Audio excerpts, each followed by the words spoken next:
J'espère que les questions des parlementaires sont épuisées.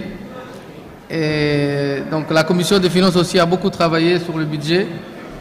Donc j'invite ici Monsieur le ministre du Budget à répondre aux différentes questions des parlementaires.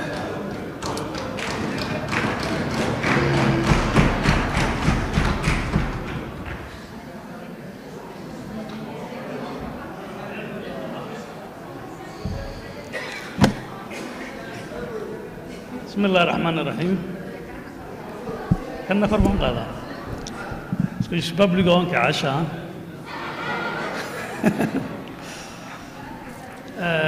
Monsieur le Président par intérim de l'Assemblée nationale, Monsieur le Premier ministre, chers collègues, honorables parlementaires, je crois qu'on a fait beaucoup de travail au niveau de la Commission. J'avais donné beaucoup d'explications sur les motivations de nouvelles mesures fiscales et les nouvelles mesures sur les dépenses. Je partage effectivement l'inquiétude et le souci des parlementaires concernant le gel des salaires et son impact sur le pouvoir d'achat. Ce sera en 2015 la 4e année consécutive où les salaires sont gelés. Ce n'est pas une décision facile pour le gouvernement, mais c'est une nécessité, c'est un choix suite à un arbitrage entre des urgences et à faire face. Le budget national et le gouvernement n'oublient pas la population démunie. Le budget contribue au budget de la solidarité concernant les filets sociaux, les transferts monétaires et les distributions de vivres. Il faut savoir également que ce budget contribuera pour réduire la pauvreté à l'assurance maladie universelle à hauteur de 1 milliard de nos francs. L'accès à la santé et aux médicaments contribue à réduire la pauvreté de la population démunie. Donc le budget national contribue énormément à ce niveau. On avait évoqué, pour lutter contre le chômage et donc la pauvreté, la mesure essentielle dans ce budget, c'est la TVA. La TVA qui est par nature une taxe normalement indolore. Elle ne doit pas impacter sur le panier de la ménagère. Donc, l'inquiétude déjà existait en 2009, lorsque pour la première fois, la République de Djibouti a introduit dans sa fiscalité la TVA à un taux de 7%. 7%. L'inquiétude selon laquelle il y aurait une inflation n'a pas eu lieu. Je ne vois pas pourquoi une augmentation de 3% va avoir un impact significatif sur l'inflation. Vous avez vu dans l'exposé, dans le rapport, que l'impact après consolidation des différents impôts, ceux qui augmentent et ceux qui baissent, cette consolidation va juste générer une augmentation, selon le scénario que nous avons effectué, une augmentation inférieure à 1% de l'inflation. Il faut souligner ici que dans le jour à venir, dans le cadre de la révision de la structure des prix du pétrole, les prix à la bombe et le pétrole lampant vont connaître une baisse significative à partir du 11 janvier prochain, Inch'Allah. La TVA constitue dans le pays où elle est pratiquée le premier poste de recette. Et nous avons l'intention de renforcer cet impôt et de le généraliser dans les années à venir pour en faire le premier poste de recette de notre fiscalité. Car la TIC actuellement utilisée est interprétée par nos partenaires économiques comme des droits de douane qui ne doivent pas exister dans le cadre de nos engagements, dans le cadre de l'intégration du grand marché du COMESA.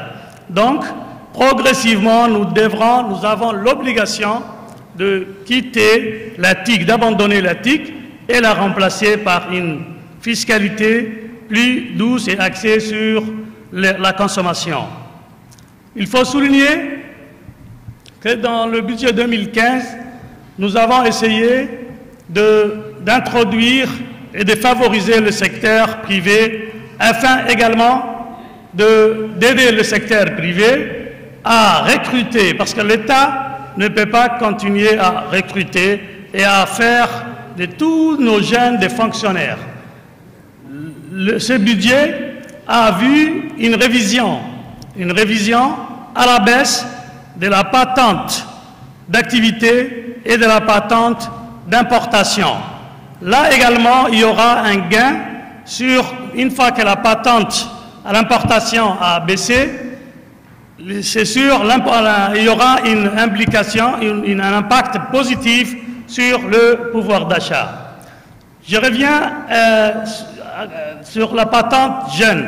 Cette patente est mise en place pour aider les jeunes, pour compléter les dispositifs déjà existants, pour aider les jeunes à sortir, à créer leur propre travail. Il existe, pour mémoire, un texte qui a été passé en Conseil des ministres, je pense notamment le texte concernant les très petites entreprises, les TPE. Je pense également les dispositifs du Fonds de développement économique de Djibouti pour les crédits jeunes. Je pense également le guichet unique qui permet aux jeunes de créer, sans passer par des notaires et donc de supporter des charges supplémentaires, de créer en quelques jours leur propre entreprise.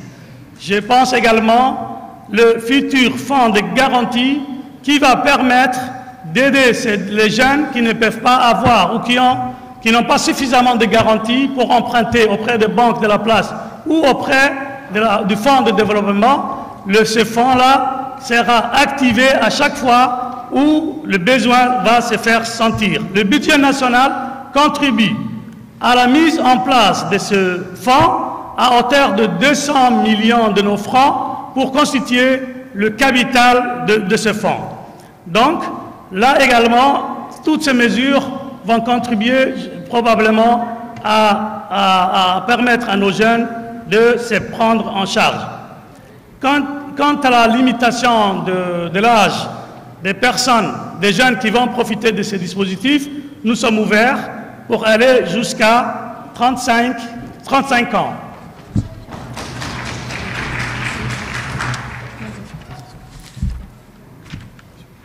La formation professionnelle. Le budget national, comme vous le savez, a mis en place depuis l'année dernière une dotation, comme a souligné le maître Foulier, de 600 millions, qui vont permettre certainement à moderniser et à doter en matériel adéquat au centre et au lycée technique.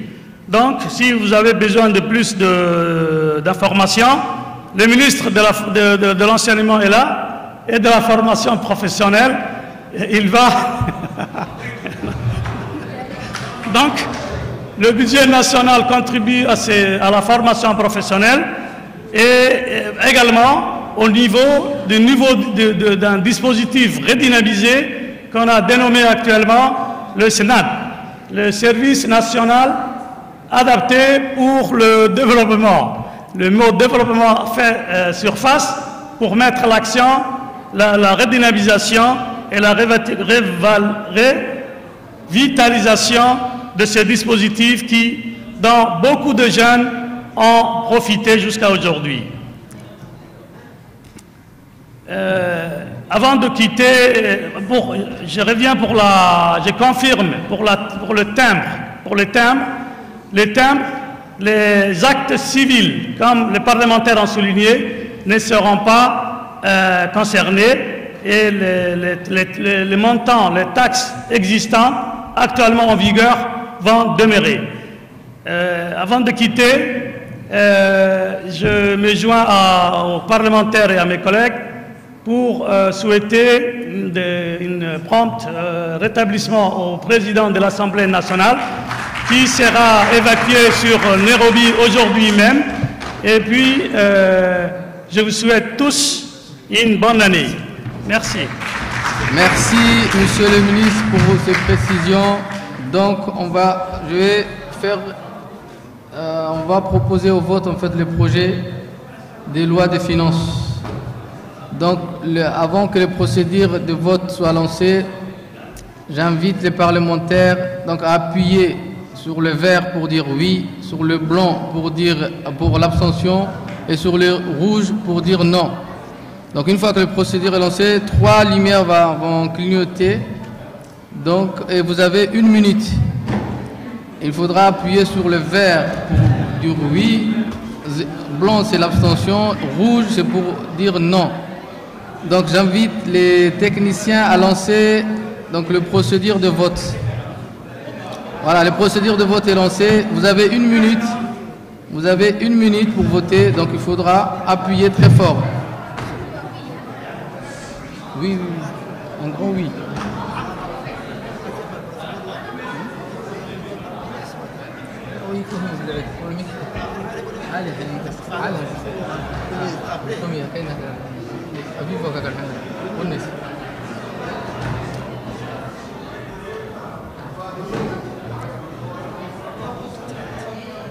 Ah, c'est bon.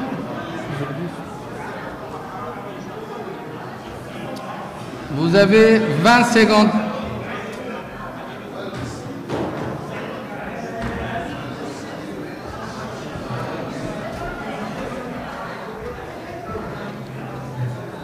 « 10 secondes.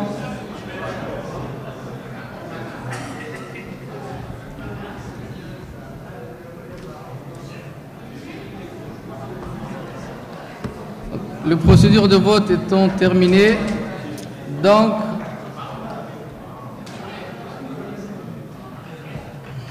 sur 54 votants, 48 pour,